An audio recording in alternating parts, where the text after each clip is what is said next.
Yo, so we are not coming to you live. We are coming to you pre-recorded. We had some technical issues with the stream. We're still working on the functionality. We're still working on the setup. I don't know what in the world possessed me to say that I was going to do a live stream on Father's Day, not knowing what my wife had planned, not knowing that I was going to be hungover from Saturday. That's just the truth, y'all. That's just the truth. That's why we didn't go live on Father's Day. We made a big deal about it, but we was unable to do it. But we here. We're a day late, but we're not a dollar short. We're still back to live action, back to pre-recorded action. But nevertheless, we're still getting this content out. Real quick, happy Father's Day to all those amazing fathers out there. Salute to you guys. Happy belated. I hope you enjoyed. I hope it was one for the books. I had a very quiet Father's Day specifically. I was home with baby girl. Me and her just rocked out all day. My son was at work. Shout out to my bro Aiden. He was at work. Then we went to dinner. Me and my wife, we went to a Father's Day dinner. It was really good. We had some great food. We had some great conversation, and it's always great energy when I'm with the queen. So yes, salute to her. Always making sure that I am looked after on these great holidays, that you honor the men in your life, the husbands, the fathers, the brothers, the uncles, all that good stuff. Yeah, so we got a great premiere show. In my opinion, I think it will be a great premiere show. I'll leave that up to the viewers. I think it's going to be fantastic. Anything that you do that for the first time and you're just starting out, I think when you break new ground and you get ready to cover new territory, I think it's an amazing time. So it's definitely going to be fantastic. Create the momentum, right? Create the momentum. I titled this after one of my taglines, a phrase that I use often. I create the momentum, simply because I think that it's important for us to use the verbiage of growth and progress and maturity, right? So oftentimes we don't always show our growth and development in a bunch of different areas of our lives, and that goes for everybody, not just me. But I'm the first to acknowledge that sometimes I don't show that.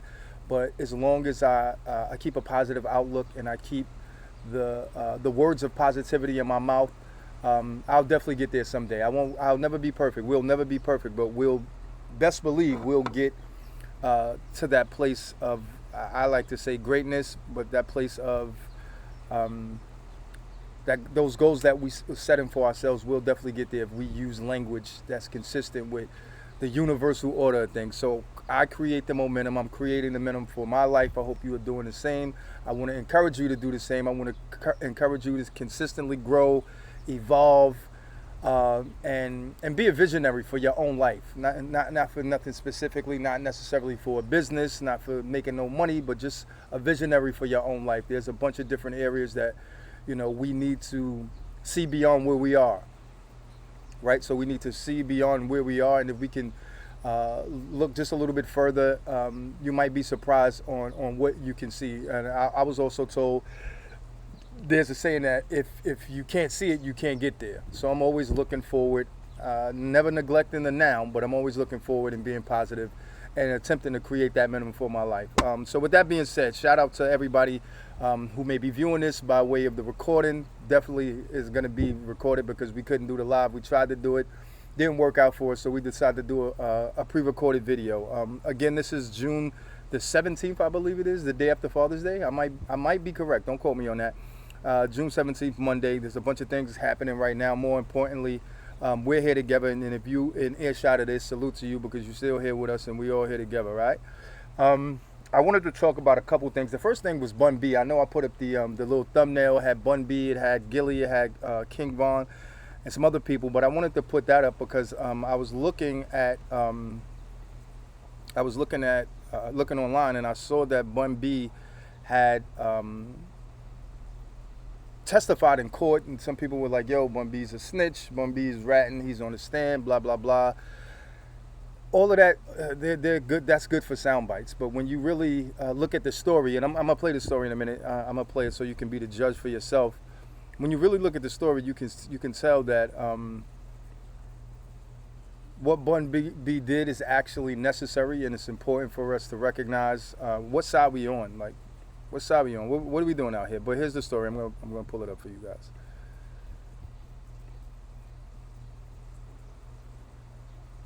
There we go. Right here.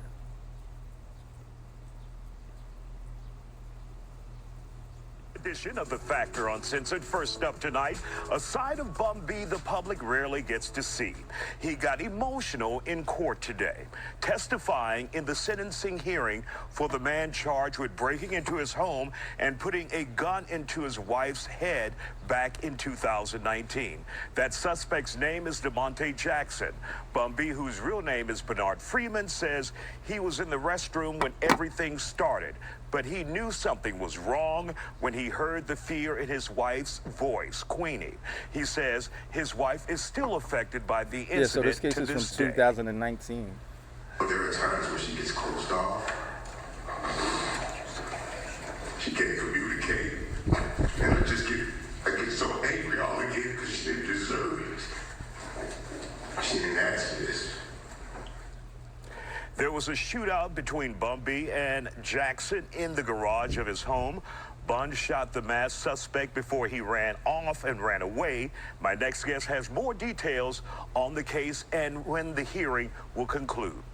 So that's pretty much it. Like, you can kind of get an idea, but here's the thing. So there was a home invader broke into Bun B's house, him and his wife in there. I'm not sure if his children were in there, but either way, they came in armed. There was a shootout. Bun B actually ended up shooting the intruder. Obviously, he survived because he's in court now. He's on trial. And I just want to put that out there, get some feedback from you guys. In a case like this, in an event like this, Bun B could have easily killed the guy. So fortunately, nobody was hurt. Nobody was seriously injured. There was no fatality. So that's the silver lining out of this all. But for me, Bun B testifying is what grown men do, right? To take a book out of protecting your home page. We got to recognize that this narrative and this idea that somebody's going to break into my house and there's going to be a crime committed and I'm not going to go through every single process or every single facet of law to make sure that they are held accountable, y'all are bugging out, bro. Listen, y'all are bugging. And we have a lot of people. We got a bunch of younger people, older people online speaking about it, talking about it, saying who's right and who's wrong.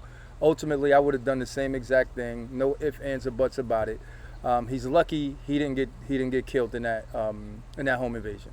So salute to Bun B for making sure that he's holding down his family, that he's holding down his wife. I don't know what type of trauma they will experience, and if you look at the story further, it talked about how his wife said that she's going to be forever traumatized. I don't know if you ever had a home invasion or anybody break into your home. It's definitely traumatic. It's a traumatic experience.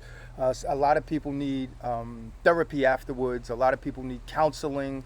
All of the above. It's not something to take lightly, and it's not something that that can just be overlooked and brushed over, because the place that you lay your head is supposed to be a safe space, and that's your dwelling space. So anytime something happens outside of the norm in that space, it's cause for concern. And I would definitely be traumatized, especially any little thing happen. If something dropped, if one of my kids drops something, I'm gonna be hopping up like, yo, somebody's breaking in again. So I definitely get it. Salute to Bun B, making sure that he held down his family by way of physically defending them and also legally defending them, because in a court of law they can try to prove anything. They could have said Bun B was wrong for shooting them. You remember the case a couple years ago, the police officer, I think it was Botham John, something like that, but the police officer went into the wrong apartment. She said she thought it was her apartment, shot the guy that lived in his own apartment, and she got punished very little. It was not a severe punishment. I gotta pull up that story. I remember that's crazy. So who knows, if we would have left it into the hands of the law, if Bun B had unalived the kid, what they would have came back and said, especially with Bun B history and his him being a rapper. When you use the word rapper, that automatically denotes that you are not somebody we really rock with. unless it's in a favorable context. If they call you a rapper, they are saying something without saying it by calling you a rapper. All right, so yeah, the next thing I wanted to speak about was I want to speak about my guy. Used to be my guy. He ain't my guy no more. I used to rock with him.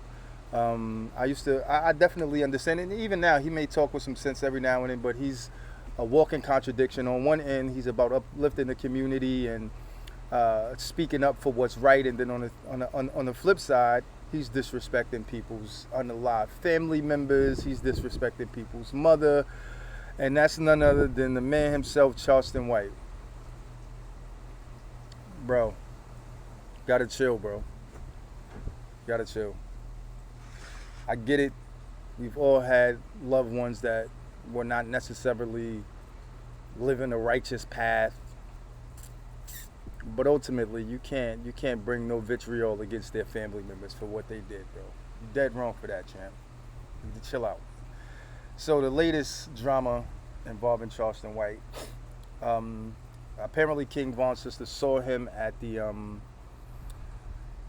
the strip club, something to that extent, if I'm not mistaken. She saw him at the strip club, and she said she could have touched him. She said, I saw you at the strip club, because if you don't know, Charleston White has a history of disrespecting and violating anybody that is, according to him, living a thug life or living a street life or banging or whatever the case may be. He be going in. That's just a fact. He be going in.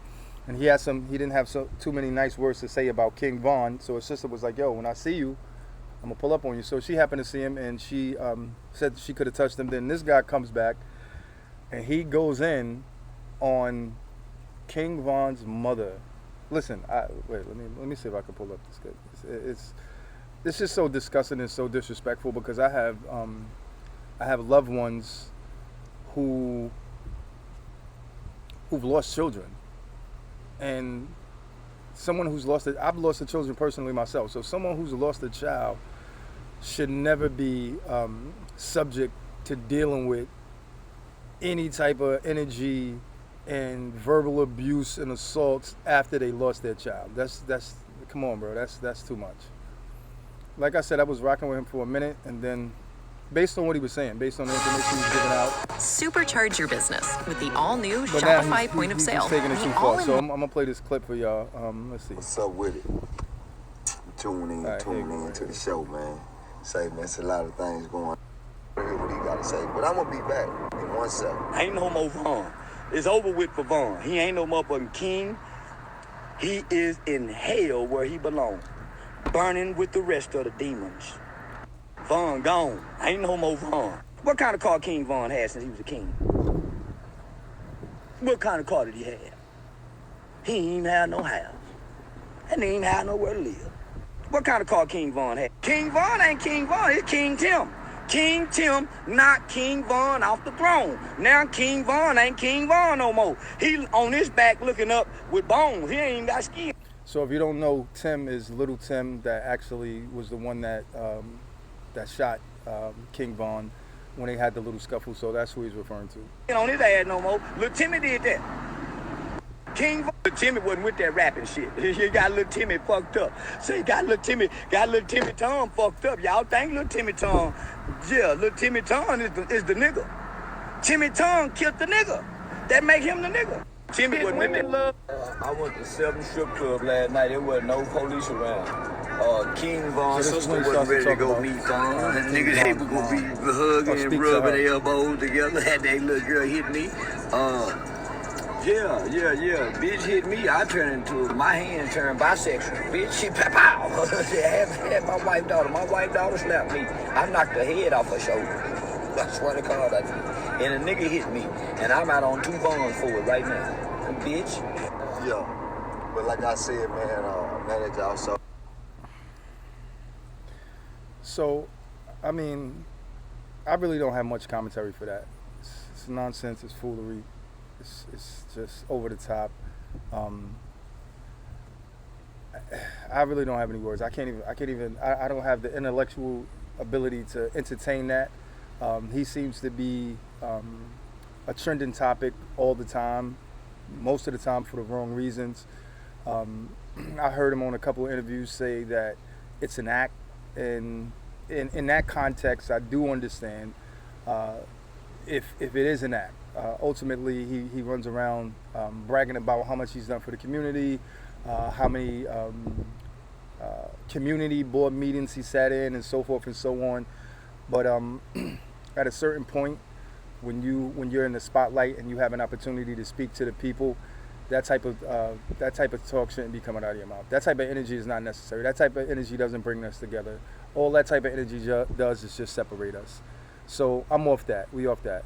Yeah, we ain't got to spend no more time on that. And also, he disrespected Gillie the Kid, and being off of him, I want to show you why I'm off of him. But he apologized to Gillie afterwards, but the damage was already done. So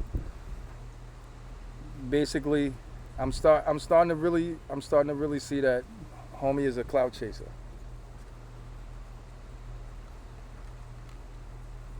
And this probably will be the last time that I'll speak on him. Probably not, because he be trending a lot for all kind of stuff, and people want to know what's going on, and they want to hear what's going on. But he's a weirdo. Yeah, I'm gonna move on from that. That's giving me bad energy. I don't like that energy. That's not the vibe that I want to promote or bring. And I don't want to slander nobody. I don't know his life. I don't know his story. I don't know nothing about the guy.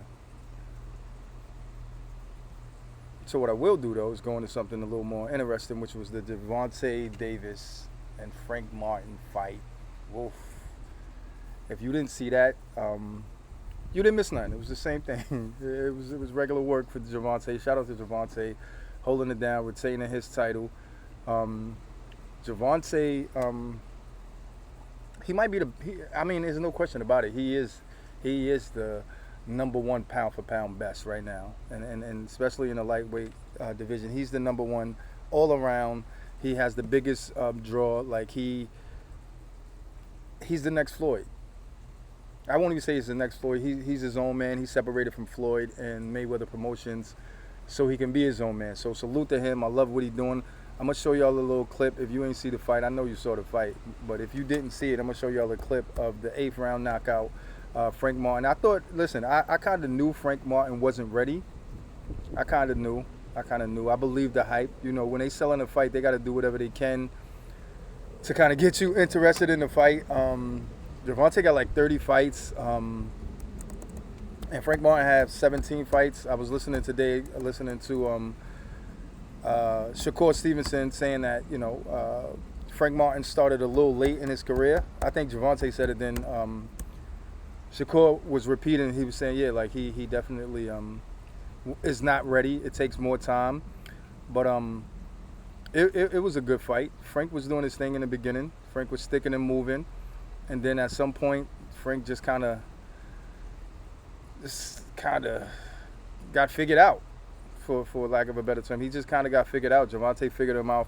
Gervonta typically, when he fight like Floyd, right? So like the first half of the fight, he kind of lets you get off, and then that second half is when they generally turn it on. So he definitely got that from Floyd, in my opinion, being that he was so close to Floyd.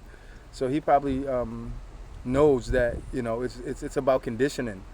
It's about conditioning in a 12-round fight, and if you ain't conditioned, then it's gonna be a problem in them later rounds. So Tank got a couple options coming up on who he could fight. I don't know. Y'all tell me who y'all want to see him fight. I definitely want to see him fight. I want to see him fight Shakur. I want to see him fight Shakur. I no longer want to see him fight Devin Haney. After what Ryan Garcia did to Devin, I really don't want to see Haney versus Tank. But I definitely want to see him and Shakur. He wants to fight. He wants to fight Loma. He wants to fight Lomachenko. So I think that'll be a good fight. I still think Gervonta will win. I think Gervonta is definitely underrated as a skilled boxer. Everybody looks at him as a puncher, but I definitely think he's more skilled than he gets credit for. But check out this clip of the knockout, 8th round against Frank Martin this past Saturday. Oh, let's see.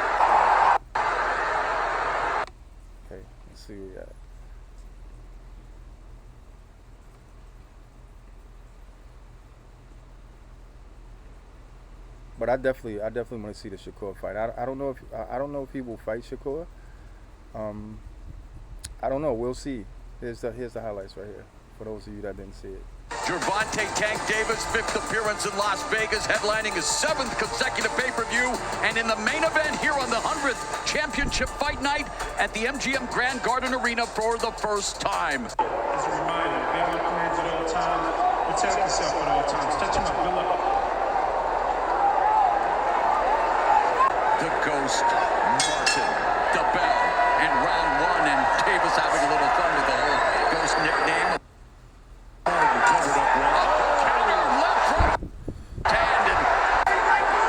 So this is 7th round. This is near the end. That's the counter he's been looking for. Neither fighter has ever been down as a pro. Martin still has a slight advantage in terms of total punches landed, but the gap is closing, and Davis double left hand. Martin's got to stay out of the corners if he wants to stay in this fight. We haven't seen body work from Martin. I want to see that left to the body. There you go.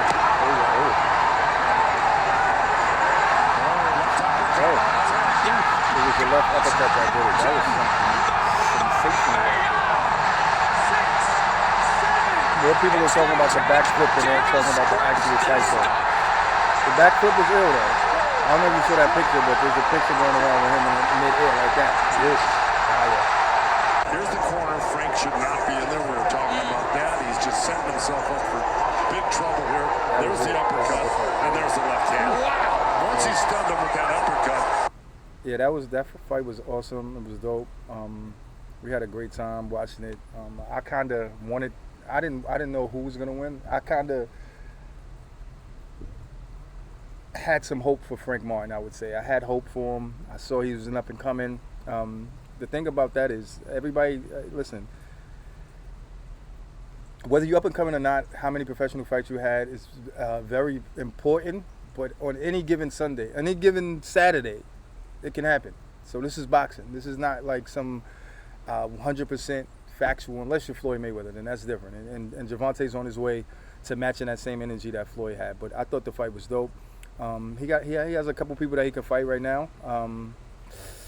Like I said, he's looking at Lomachenko. Shakur's called him out. He has some choice words for Shakur. I don't think he want to fight Shakur. Shakur's nice too though. So I rock with both of them. Tonight is the final game. I don't know if you watched the blowout. I didn't even watch it. I was at the Chris Brown concert. Let's give a recap on that. So we went to see Breezy at the USB Arena in Elmont. It was super dope. I enjoyed it. I was upset with Breezy. He didn't do a couple of the bangers. He didn't do a lot of the bangers. His catalog is so extensive. It's very difficult for him to put all his bangers in one show based on the generations that he's been making music. So I thought he did an amazing job. I won't hold nothing against him. I thought it was a dope show. Got to hear all the amazing Chris Brown songs that he made. It's just a couple joints that I wanted to hear. I wanted to hear that what's the joint? Excuse Me. I wanted to hear that. He ain't do that. He did Deuces, but he ain't do Liquor. It's so many to name. Like if I had to pull them up, then I'd be able to say it. But I'm not pulling that up. But it was a dope show. So shout out to everybody that was there. We enjoyed the concert. Shout out to Breezy. I've seen some of entertainment's greatest artists. I haven't seen a ton of them, but I've seen those that are important to me. And this one was equally as important because Chris Brown is the generational Michael Jackson for me. I was here in the Michael Jackson era, so I know what Mike brought to the table. Chris is not there yet, but he's following those footsteps. His performing ability, his singing ability, and that's not to take anything from Usher. Usher's super dope. Both of them are super dope. But I was happy to be able to go and see the boy Breezy this past Friday on the Father's Day weekend. That was another Father's Day gift from my wife. So salute out to her. Always taking good care of the boy. Last thing, the Boston Celtics and the Dallas Mavs. So the game come on tonight. Celtics down 3-1, as you know. It ain't looking good. That 40-point game was crazy. I think that was an anomaly for sure. I don't think they'll be able to do that again. Luka and Kyrie, they both had great games. Hopefully they could make it interesting, because if they get swept, I mean, if they lose 3-1, I mean, 4 games to 1, it's still, But if they can win this game, it will definitely make this series interesting. And I hope you guys are going to be watching. I'm definitely going to be watching. I appreciate you. Like I said, thank you. We're going to be, I don't really have a schedule just yet on when we're going to be streaming, but I'm going to put together a schedule. I had to make sure that I give you guys something come hella high water, based on the fact that I kind of flaked on the Father's Day situation. I was hungover, man. I was hungover. I overestimated how much energy I would have the next day. So I was pretty much in the bed all Sunday. I could have easily streamed from the bed, but that's not a good look. So I'm going to definitely put together a schedule, and then we're going to keep this momentum going, and we're going to keep the streaming coming. So make sure you like, you share, you subscribe, you follow, you tell a friend to tell a friend. Y'all could throw some ideas at me, some content ideas, some Q&A ideas, whatever you have on your mind. Let's begin to create a dialogue and build a community, all right? So salute. I appreciate you. More life to everybody. More life, more life, more life.